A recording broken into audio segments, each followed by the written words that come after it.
आमिर डोगर साहब। जी आमिर साहब ji, thank you sir. Sir point of order पे बात करूंगा तारड़ साहब के लिए। सर खास तौर पर इन्होंने हाउस को सर स्ट्रेंथन करने की बात तो की। भेजते आपके विप ने आगे बताई नहीं। स्पीकर साहब, हाउस को स्ट्रेंथन करने की बात की। आज बिजनेस एडवाइजरी में भी हमने बताया कि हमने ऑलमोस्ट अपना काम स्टैंडिंग कमेटीज़ का डन कर लिया है। 16 कमेटियों की फॉर्मेशन बनाकर आपको दे दी है। हमारी तरफ से सर कोई देर नहीं है, आप इस पर पूरा काम कर रहे हैं। अगर कोई देर है तो इस साइड से होगी। सर दूसरी बात है, किस मुंह से तारड़ साहब का एहतराम है कि ये हाउस की बात करते हैं। सर अभी पिछले दिनों 2 ऑर्डिनेंस आए सर, एक नैब का ऑर्डिनेंस आया और दूसरा सर इलेक्टोरल रिफॉर्म्स पर ऑर्डिनेंस आया। सर नैब पे वो जो रिमांड है 40 दिन से बढ़ाकर दोबारा 14 दिन से बढ़ाकर 40 दिन कर दिया। सर जब इन्हीं बेंचों पे अपोजिशन में ये लोग बैठते थे, इतने लंबे लंबे आंसू बहाते थे कि ये जो 14 दिन है, 302 का कैदी जो है उसका भी 14 दिन है, ये 60 दिन बड़ा जुल्म है। तो सर अब ये मुझे बताएं, 2023 अप्रैल में 1 साल पहले ये सर नैब ऑर्डिनेंस में तरमीम करवाई है इन्होंने और नैब में।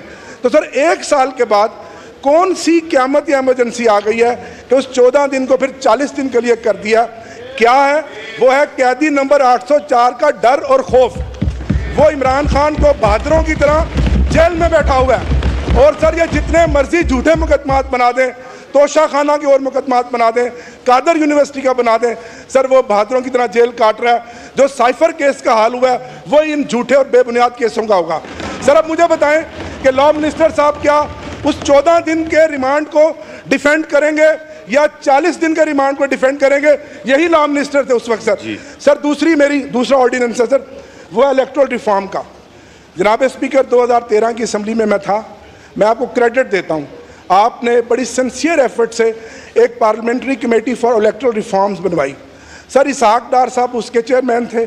इस हाउस में सर मेंबर बैठे हैं, खालिद मकबूल सदीकी साहब मेंबर थे, फारूक स्टार साहब मेंबर थे, इजाजुल हक अपनी जमात की तरफ से थे सर, ये मेंबर थे। सर हमारी तरफ से आरिफ अलवी साहब, शफकत महमूद साहब मेंबर थे। सर 3 दर्जन से ज़्यादा कमेटी की मीटिंग्स हुई और सर उसमें यह तय हुआ कि जो इलेक्शन ट्रिब्यूनल्स बनेंगे उसमें रिटायर्ड जजों को नहीं डाला जाएगा। सर नाचीज़ ने भी वो कमेटी की मीटिंग अटेंड की। सर उसके बाद जब इतनी लंबी एक्सरसाइज हाउस ने की, आप हाउस को स्ट्रेंथन करने की बात की, अब रिटायर्ड जजों को जो घर में सोए पड़े हैं आप उनको भारी पैकेज देंगे, साइजेबल उनको महीने का पैकेज देकर उनको हमारे केसेस लगवाएंगे। तो सर फॉर्म 47 का कौन फैसला करेगा? सर 120 दिन में तो रिटायर्ड जज ने फैसला नहीं करना, वो 5 साल तक लटकाएगा क्योंकि उसकी तो नौकरी का मसला है, उसने तो फैसला नहीं करना। तो सर हम जब ऑर्डिनेंस देते थे कहते थे जी आपने तो ऑर्डिनेंस फैक्ट्री बना दिया है। सर अभी तो हाउस चल रहा था, तो क्या ज़रूरत और क्या जल्दी है? तो सर तय हुआ कि ये नहीं चाहते, ये बैसाखियों वाली जो हुकूमत है जो फॉर्म 47 पे है कि हमारे ट्रिब्यूनल्स में जजेस फैसला करें। सर इससे बड़ी कोई धांधली होगी? जवाब दें लॉ मिनिस्टर। इजाज़ साहब आप इस पर ही बात करना चाहेंगे? 1 मिनट इनका ले लें फिर ये करते हैं।